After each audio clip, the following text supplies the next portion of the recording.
প্রিয় ছাত্রছাত্রীরা, উপেন্দ্র কিশোর রায়চৌধুরীর টুনটুনির বই গ্রন্থ অবলম্বনে আজ এই পর্বে আমরা আরও 2 গল্প নিয়ে আলোচনা করব।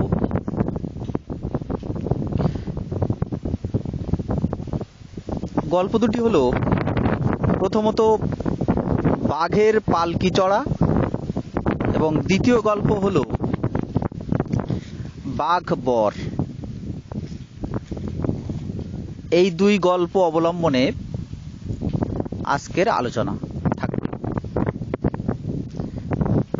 তো প্রথমে আমরা আলোচনা করব বাঘের পালকি চড়া গল্প নিয়ে, এবং এই গল্পে আমরা দেখব যে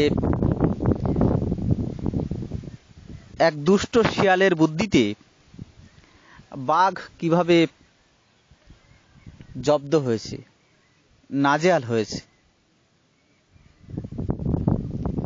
তো গল্পের আলোচনায় আমরা দেখি যে এখানে বাঘ হলো মামা এবং তার ভাগ্নে হলো শিয়াল। এই মামা আর ভাগ্নের মধ্যে বেশ ভালোবাসা আছে, খুব মিল দুজনের মধ্যে। তো ভাগ্নের শিয়াল একদিন মামা বাঘকে নিমন্ত্রণ করল, কিন্তু তার জন্য কিছুই রান্না করল না। সঙ্গে সঙ্গে আরো 2-4 জনকে নিমন্ত্রণ করেছে, এবং সময় হলে তাদের ডেকে আনতেও চলে যায়। এদিকে বাঘ শিয়ালের অর্থাৎ ভাগ্নের বাড়িতে এসে সারা রাত বসে থাকে, কিন্তু ভাগ্নের শিয়াল আর ঘরে ফেরে না। ফলে মামা বাঘ ভাগ্নের শিয়ালের উপর ব্যাপক রেগে যায়। পরদিন সকালবেলা ভাগ্নের শিয়ালকে বিশাল ধমক দিয়ে রাগ করে বাড়ি ফিরে যায়। ঠিক কয়েকদিন পর একদিন বাঘ ভাগ্নের শিয়ালকে নিমন্ত্রণ করে।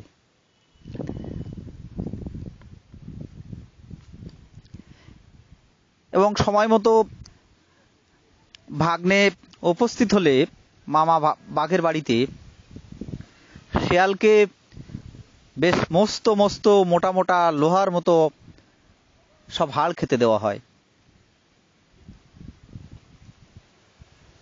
এই হাড় খেতে গিয়ে ভাগ্নের শিয়ালের 4-4টে দাঁত ভেঙে যায়। তবুও সেই হাড়ের একটুও সে চিবিয়ে ভাঙতে পারল না বা খেতেও পারল না। কিন্তু মামা বাঘ খুব বড় প্রাণী, হিংস্র প্রাণী, ফলে সেই হাড় তার খেতে কোনো সমস্যা হয়নি। সে চিবিয়ে চিবিয়ে সব খেয়ে নিল।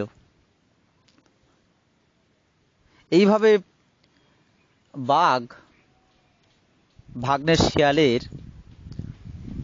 প্রতিশোধটা এই গল্পে নিয়েছে। কিন্তু আশ্চর্যের বিষয়, সঙ্গে সঙ্গে হাসিরও একটা ব্যাপার, যে বাঘের খাওয়া দাওয়ার পর ভাগ্নের শিয়ালকে যখন বাঘ বলল যে তার পেট ভরেছে কিনা,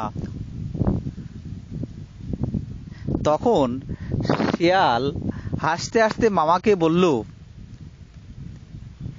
শিয়ালের বাড়িতে বাঘের যেমন পেট ভরেছিল, অর্থাৎ ভাগ্নের বাড়িতে মামার যেমন পেট ভরেছিল, ঠিক তেমনি তার বাড়িতেও শিয়ালের তদ্রূপ পেট ভরেছে। সমস্যার কিছু নেই। অবশ্য মনে মনে কিন্তু শেয়ালের ব্যাপক রাগ হলো এবং সে মনে মনে প্রতিজ্ঞা করলো যে যদি বাঘ মামাকে জব্দ করতে না পারি তাহলে সে আর দেশে ফিরবে না। এইরকম একটা দৃঢ় প্রতিজ্ঞা করে শেয়াল সে দেশ ছেড়ে অন্য দেশে চলে গেল।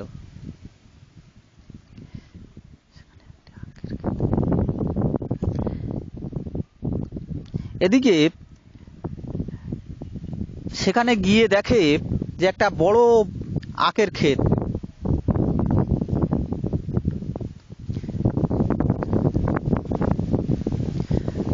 এবং সেখানে খুব ভালো আখ আছে,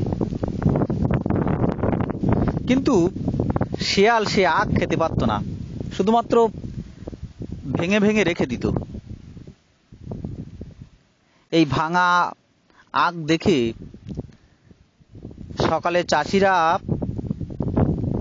ঠিক করলো যে এই দুষ্ট শেয়ালকে শাস্তি দিতে হবে। আর এই শাস্তি দেওয়ার জন্য তারা ক্ষেতের পাশে একটা খোয়াড় তৈরি করলো, ফাঁদ তৈরি করলো। সেখানে কাঠ দিয়ে ছোট্ট ঘরের মতন করে একটা খোয়াড় তৈরি করলো, এবং সেই খোয়াড়ের ভিতরে কোনো জন্তু ঢুকলে তার দরজা নিজের থেকেই বন্ধ হয়ে যায়। এইভাবে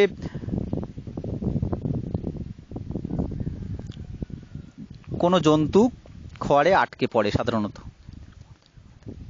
এদিকে চাষিদের সেই খোয়াড় তৈরি করতে দেখে শেয়াল রহস্যজনকভাবে হাসে আর বলে, এমন সুন্দর খোয়াড়ে মামা ছাড়া আর কে থাকবে, অর্থাৎ বাঘ ছাড়া আর কে থাকবে। ফলে সেই রকম পরিকল্পনা করে পরদিনেই গিয়ে মামাকে গিয়ে বলল, অর্থাৎ বাঘকে গিয়ে বলল, মামার একটা বড় নিমন্ত্রণ এসেছে। তো নিমন্ত্রণটা কি? নিমন্ত্রণটা হলো গিয়ে যে এক রাজার ছেলের বিয়ে, সেখানেই নিমন্ত্রণ। আর সেখানে সেই বিয়ে বাড়িতে গিয়ে শিয়াল গান গাইবে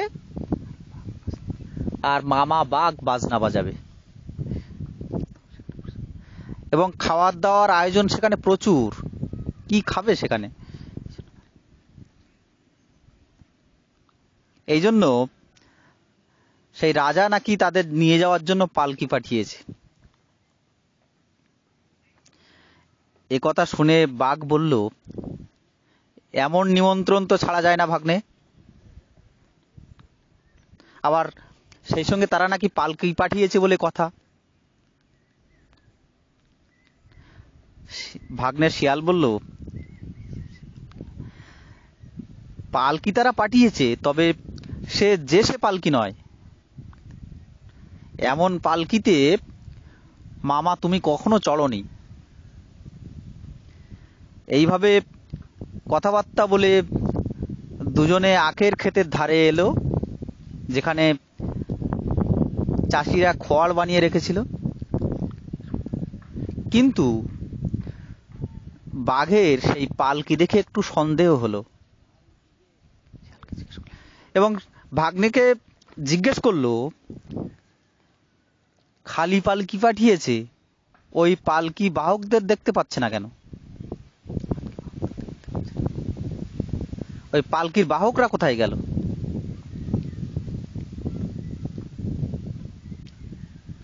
অর্থাৎ বেয়ারা কোথায় গেল? তখন ভাগ্নে শিয়াল বলল, আমরা ওর ভিতরে উঠে বসলে বেয়ারা এসে যাবে, বাহক এসে পড়বে। এ কথা শুনে বাঘ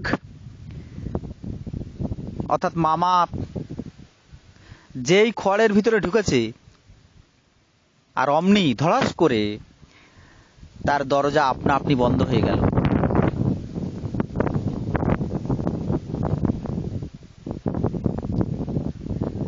ঠিক সেই মুহূর্তে শিয়াল তার মামাকে অর্থাৎ বাঘকে বলল, দরজা বন্ধ করে দিলে তাহলে সে ঢুকবে কি করে?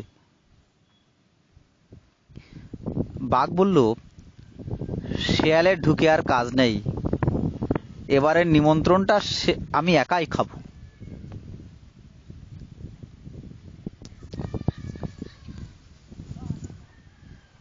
শিয়াল মনে মনে খুব আনন্দ পেল। বাঘ ফাঁদে পড়েছে দেখে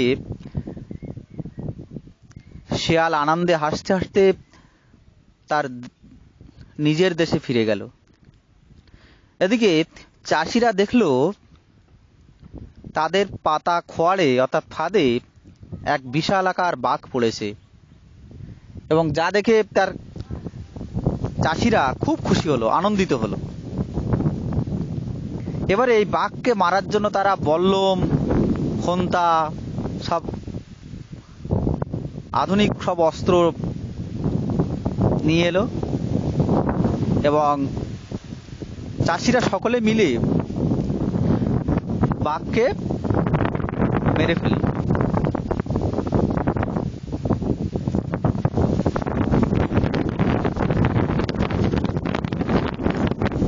বাঘের পালকি চড়া গল্পে এভাবেই বোকা বাঘকে অর্থাৎ মামাকে ধূর্ত শিয়াল তার বুদ্ধি বলে বাঘকে জব্দ করেছে।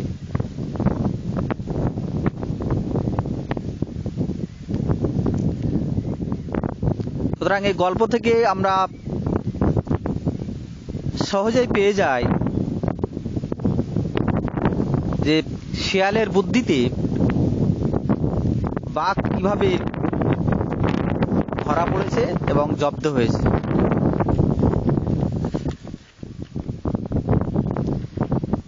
এরপরে আমরা বাঘবর গল্প নিয়ে আলোচনা করব।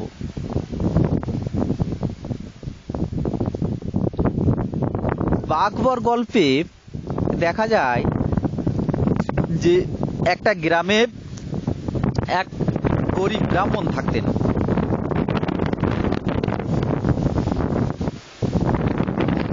এবং সেই ঘরে এক ব্রাহ্মণী ছিল, তাদের একটি মেয়েও ছিল। এখন ব্রাহ্মণ অনেক কষ্ট সৃষ্ট করে ভিক্ষা করে যা কিছু নিয়ে আসতেন সামান্য, এক বেলায় ভালো করে পেট পুরে সবার না খেয়েই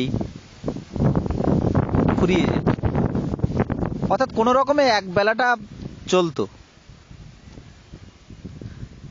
তাছাড়া সকল দিন আবার তা জুটতো না, এই এক বেলার খাবারটাই আবার সকল দিন জুটতো না। এইভাবে না খেয়ে না দিয়ে বা এক বেলা খেয়ে আধপেটা খেয়ে ব্রাহ্মণের পরিবার দিন কাটছিল। একদিন ব্রাহ্মণের ছোট মেয়েটি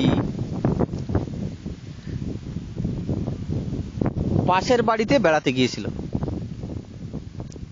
এবং সেখানে গিয়ে দেখে তারা সেই বাড়ির লোকজন পায়েস খাচ্ছে। দেখে তারও পায়েস খেতে একটু ইচ্ছা হলো, এবং সে সেই লোভবশত তার বাড়িতে ফিরে এসে মাকে জানালো যে তারও একটু পায়েস খেতে ইচ্ছে করছে। যা শুনে, একথা শুনে ব্রাহ্মণী কাঁদতে শুরু করলেন দুঃখে।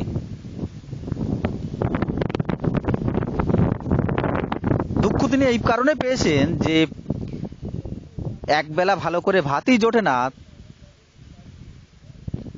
তাতে আবার তাকে পায়েস রান্না করে কিভাবে খাওয়াবেন, এই চিন্তা করে তিনি কাঁদছেন। এখন এই গ্রামের জমিদার খুব ভালো মানুষ ছিলেন। যখন শুনলেন ব্রাহ্মণের মেয়ে পায়েস খেতে চেয়েছে, অমনি তাকে চমৎকার কিছু গোপালভোগ চাল, দুধ, চিনি, মশলা দিলেন, আনুষঙ্গিক উপাদান দিলেন পায়েস রান্না করার।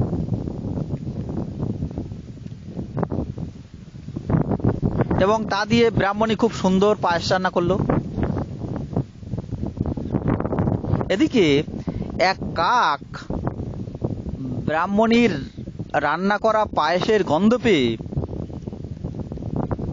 সে পরিকল্পনা করলো, ভাবলো যে এমন চমৎকার জিনিস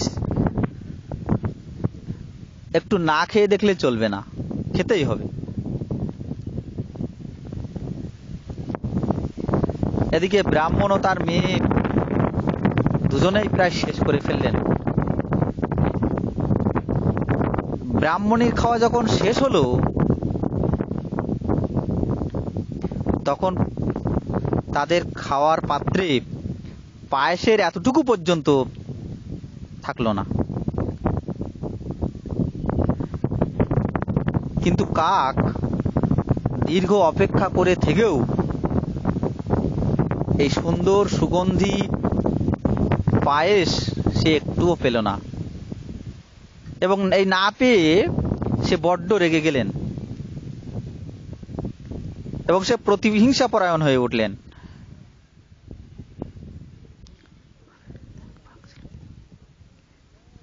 এবং সেই প্রতিহিংসাবশত গভীর এক বনে গিয়ে,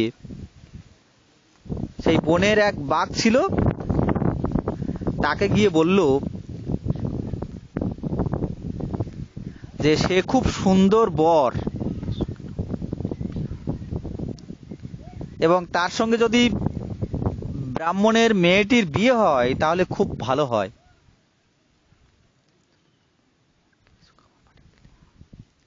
তার জন্য ব্রাহ্মণকে কিছু খাবার পাঠিয়ে দিলে হবে।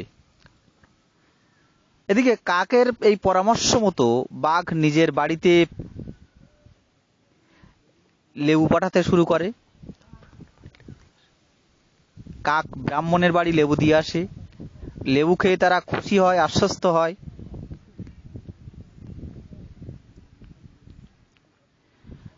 কাক ব্রাহ্মণকে যে লেবু পাঠানো হয় সে কথা বাঘকে এসে বলে এবং বাঘ খুব খুশি হয়।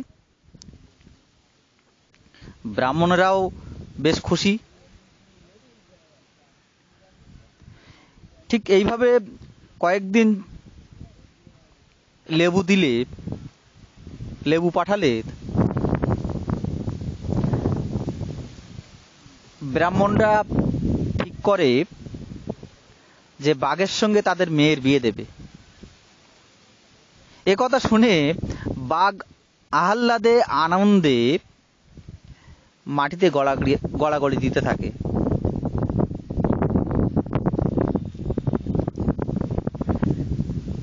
কিন্তু কাক যে মিথ্যে কথা বলছে তা ধরতে পারল না। সে বুঝেছে ব্রাহ্মণ সত্যি সত্যি তার মেয়ের বিয়ে দেবে। এইভাবে কিছুদিন যাওয়ার পর বাঘের বাড়ির গাছের লেবু সমস্ত সব ফুরিয়ে গেল।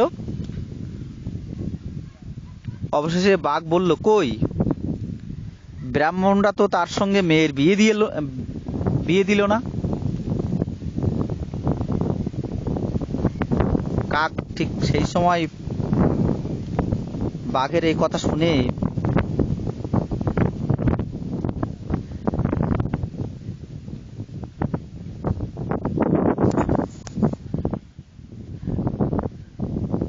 ব্রাহ্মণের বাড়িতে গিয়ে বলল, কাল রাত্রে বাঘ আসবে তাদের মেয়েকে বিয়ে করতে।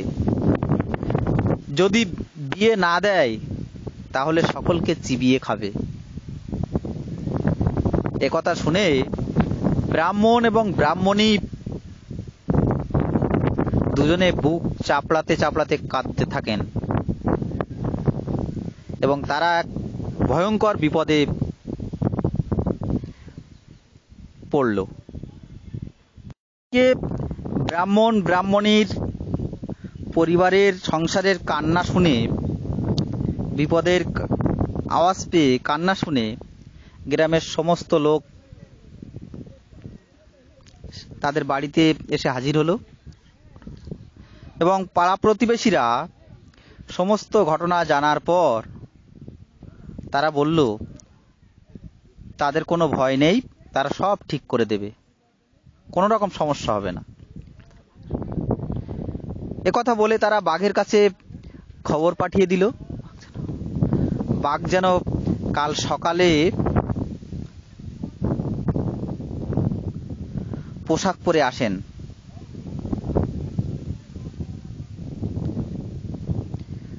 সভা বাবার মাঝে এসে বসবেন, গান বাজনা শুনবেন, নিমন্ত্রণ খাবেন, তারপর বেশ ভালো করে বিয়ে করে নিয়ে চলে যাবেন।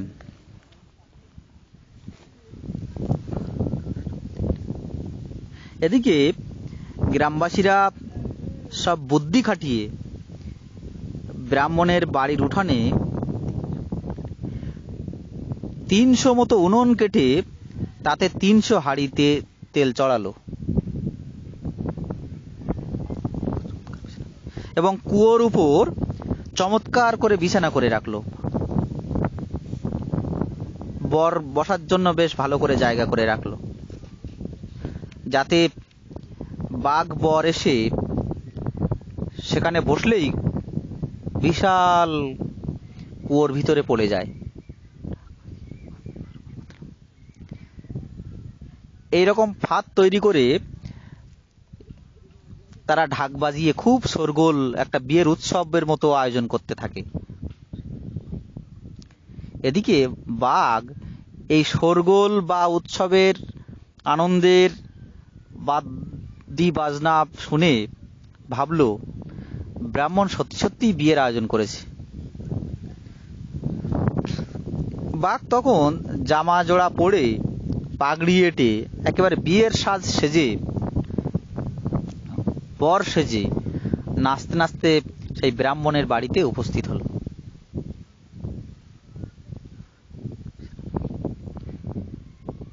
এই বাঘ বর মশাইকে কুয়োর উপরকার যে বিছানা করে রেখেছিল গ্রামবাসীরা সেখানে বসতে বলল। এদিকে বাঘ যেই মাত্র লাফিয়ে তাতে বসতে গেল, সঙ্গে সঙ্গে বিছানা সহ বাঘ সেই বিশাল কুয়োর ভিতরে পড়ে গেল। আর সঙ্গে সঙ্গে 300 হাঁড়ির যে গরম তেল, যে উনুনে যে 300 হাঁড়িতে তেল গরম করা হচ্ছিল, সেই গরম টকবগে তেল সেই কুয়োতে ঢেলে দিল পাড়া প্রতিবেশীরা। ফলে যা হওয়ার হলো, বাঘ পুড়িয়ে ছাই হয়ে গেল। এদিকে ব্রাহ্মণেরও বিপদ আপদ সব কেটে গেল। এভাবে বাঘ বর গল্পে বর অর্থাৎ বাঘের মৃত্যু ঘটল এবং